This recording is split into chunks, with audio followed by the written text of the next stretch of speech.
I had been a community-based researcher for a very long time. So I've been out in the community talking to people, giving presentations to lay audiences about other people's work and being coached to do it.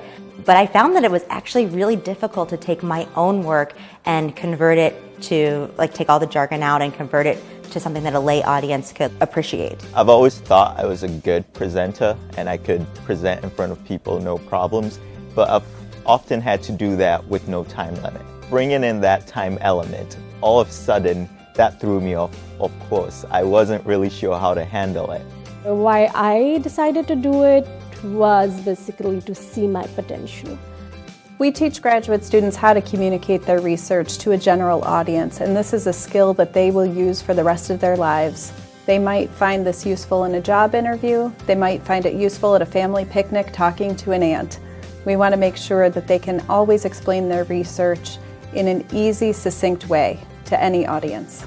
So my research is on Muslim women and their identity. In the post-9/11 era, there has been a lot of curiosity about who a real Muslim woman is. By the discussion of Muslim women activists and politicians and other Muslim women who are challenging the stereotypes about themselves, I'm trying to discover who the real Muslim woman is. So we're basically in an era where our cars are learning how to drive themselves. But then if we look at our homes can't do that. It seems like intelligence hasn't come down to our home level, and that has led to a lot of waste when it comes to energy.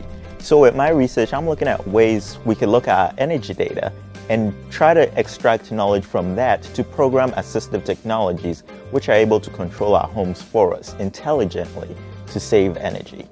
And so right now I am studying how people think about risk and how that determines whether or not they do a behavior. And in the context of my dissertation, I'm interested in sexual risk behaviors and if people take HIV prevention medication or the HPV vaccine. I would definitely recommend other people to do this because this kind of narrows down your very huge research question. You get to know so much more about your research and you're in the process of analyzing yourself whether your research question does really matter or it doesn't. To be able to say it succinctly, to translate 150 pages into a couple minutes is really valuable. So I would encourage all of my peers to try out for the 3MT contest. It gives me an opportunity to actually take a wide-angle view on my own research because often I'm focused on just the little things, the details.